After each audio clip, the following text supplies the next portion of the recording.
ओम नमो भगवते वासुदेवाय। अधिक मास महात्म्य 8वां अध्याय। सूची बोले, हे तपोधने, विष्णु और श्री कृष्ण का संवाद सुनकर नारद जी प्रसन्न हो फिर श्री नारायण से प्रश्न करते हुए बोले, हे प्रभो, रुक्मिणीनाथ विष्णु जब बैकुंठ को चले गए तब क्या हुआ, सो मुझसे कहो। श्री कृष्ण और विष्णु का सभी आख्यान सब प्राणियों का हितकारक है। ऐसे प्रश्न से प्रसन्न हो श्री बद्री नारायण जगत को आनंद देने वाले वचन बोले, हे नारद जी, रुक्मिणीनाथ विष्णु ने बैकुंठ में जाकर अधिमास को अपने पास ही स्थान दे दिया।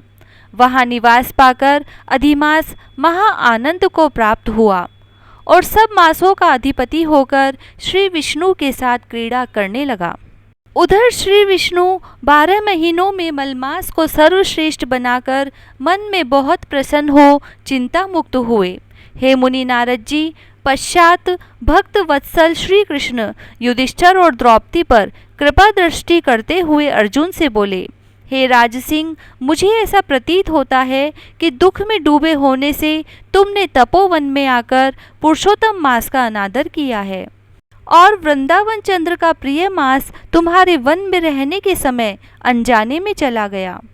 भीष्म, द्रोण और कर्ण के भय के कारण तुम लोगों को आने वाले तीसरे वर्ष के पुरुषोत्तम मास का भी ज्ञान नहीं रहा।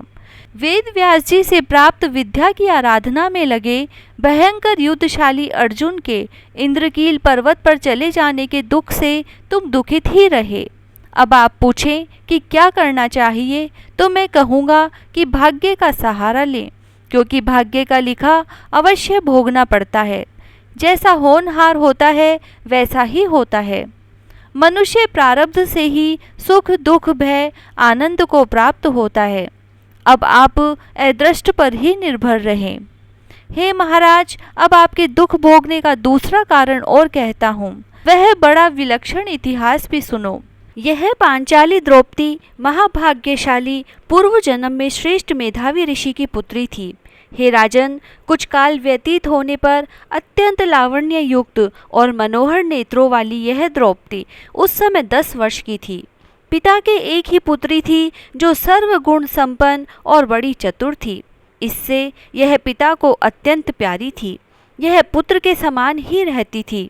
इसने पिता का कभी भी तिरस्कार नहीं किया। यह साहित्य शास्त्र और नीति शास्त्र में भी बड़ी निपुण थी। इसकी माता के इसके बालकपन में ही मर जाने से इसके पिता ने ही इसे पाला था। एक दिन यह पड़ोसिन सखियों का सुख देखकर स्वयं भी पुत्र पौत्र की इच्छा करने लगी और इसी चिंता में रहने लगी कि मुझे भी सद्गुण संपन्न सौभाग्यशाली पति और सुख देने वाले श्रेष्ठ पुत्र किस तरह प्राप्त होंगे। मैं अब ऐसा कौन सा कार्य करूं जिससे मुझे ज्ञान हो कि किस देवता को पूजूं, किस मुनि के पास जाऊं या किस तीर्थ में जाकर रहूं। इसी सोच में रहती थी। मेरा भाग्य कैसा सो गया है, कोई भी पुरुष मुझे पत्नी रूप में स्वीकार करने को तैयार नहीं होता। मेरे पिता इतने योग्य पंडित हैं, परंतु मेरे भाग्य से उनकी भी मति मारी गई है, क्योंकि विवाह की अवस्था होने पर भी उन्होंने मेरे योग्य वर को नहीं ढूंढा। मैं कुमारी होने से पति सुख से वंचित हूँ। मेरी जैसी सखियाँ पति सुख भोग रही है वैसा मैं नहीं जानती। मेरी माता मुझे बचपन में ही छोड़कर स्वर्ग क्यों चली गई। इस प्रकार शोक और मोह की तरंगों से पीड़ित हो वह थपेड़े खाती रही। उधर मेधावी ऋषिराज पृथ्वी पर कन्यादान के निमित्त योग्य वर ढूंढ रहे थे, पर वैसा योग्य वर नहीं मिलने से उनका मनोरथ निराश हो गया। देव योग से उनको महादारुण तीव्र ज्वर आ गया। तब ऋषिराज का शरीर ज्वर के दुख की तीव्र ज्वाला से फटने लगा और जोरों से श्वास के ऊपर श्वास लेते हुए अचेतन अवस्था में जैसे कोई मदिरा पीकर लड़खड़ाते हुए गिरता पड़ता आता हो, उसी प्रकार घर में आकर जमीन पर गिर पड़े और पुत्री को स्मरण किया। पुत्री भय से व्याकुल हो जैसे ही पिता के पास आई, तब तक वे मरणासन हो गए।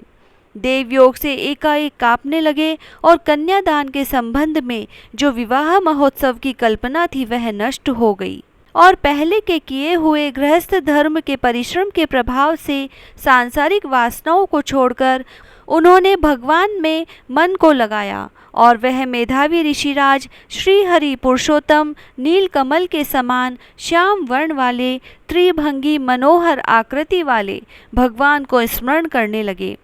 हे रासेश्वर, हे राधा रमण, हे प्रचंड भुजाओं से दैत्यों को मारने वाले, हे अति उग्र दावानल के पान करने वाले, हे गोप कुमारियों के उतारे हुए वस्त्रों को हरण करने वाले, हे श्री कृष्ण, हे गोविंद, हे हरे, हे मुरारे, हे राधेश, हे दामोदर, हे दीनानाथ, मेरा बारंबार नमस्कार है।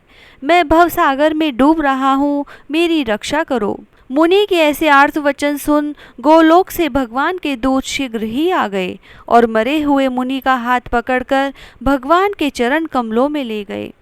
इधर वह ऋषि पुत्री अपने पिता के प्राणों को निकलता देख हाय हाय कर रोने लगी और पिता की देह को गोदी में ले दुखित हो विलाप करने लगी। महादुखित हो दारुण रुदन करके कुररी पक्षी की भांति विलाप करती हुई वह अपने पिता से बोली, मानो वे जीवित हो। हे पिताजी, हे कृपा सिंधु, अपनी पुत्री को आनंद देने वाले, आप भी मुझे अकेले छोड़कर गोलोक धाम को चले गए। हे तात, बिना पिता के अब मुझे कौन रखेगा? न मेरे भाई हैं, न कोई कुटुंब का, और न मेरी माता ही रही। कौन मेरे भोजन और कपड़ों की चिंता करेगा? हे पिताजी, अब मुझे वेद ध्वनि भी सुनाई नहीं पड़ेगी। इस तुम्हारे सोने आश्रम में मैं कैसे रहूँगी? इससे मैं भी प्राण त्याग दूंगी। ऐसे जीने से क्या लाभ है? हे मुझे प्यार देने वाले पिता, बिना विवाह कार्य संपन्न किए आप कहाँ चले गए? हे तात, हे तपोनिधे, अब लौट आइए और अमृत के समान मीठी वाणी में मुझे पुकारिए। आप चुप क्यों हो गए हो? उठिए, अब सोए हुए बहुत देर हो गई। इस प्रकार अश्रुधारा बहाते हुए वह अनेक विलाप करने लगी। जोर जोर से रोने की आवाज़ सुनकर वहाँ वन में रहने वाले ब्राह्मण आपस में कहने लगे कि इस तपोवन में आज अत्यंत करुण भरे स्वर में विलक विलक कर कौन रो रहा है। तब वे सब तपस्वी महर्षि की पुत्री का रोना समझकर और निश्चय करके हाहाकार मचाते हुए वहां पहुँचे और पुत्री की गोद में मरे हुए मुनि को देखकर वे सब मुनि भी रोने लगे। फिर पुत्री की गोद से शव को उठाकर शमशान में शिवालय के निकट ले जाकर चिता बनाकर अंत्येष्टि विधि से दाह क्रिया संपन्न की। पश्चात कन्या को अनेक प्रकार से समझाकर वे सब अपने अपने स्थान को चले गए। कन्या ने धैर्य धारण कर पिता की संपूर्ण क्रिया के लिए यथाशक्ति धन खर्च किया। वह श्राद्ध आदि क्रिया करके उसी तपोवन में रहने लगी। जिस प्रकार बछड़े के मर जाने पर गाय आंसू बहाते हुए खाना पीना छोड़कर बिलखती रहती है, उसी प्रकार वह पुत्री भी पिता के मरण जनित कष्टों से रोती बिलखती आंसू बहाती हुई खाना पीना छोड़ अत्यंत व्यथित रहती थी। 8वां अध्याय समाप्त। जय श्री राधे।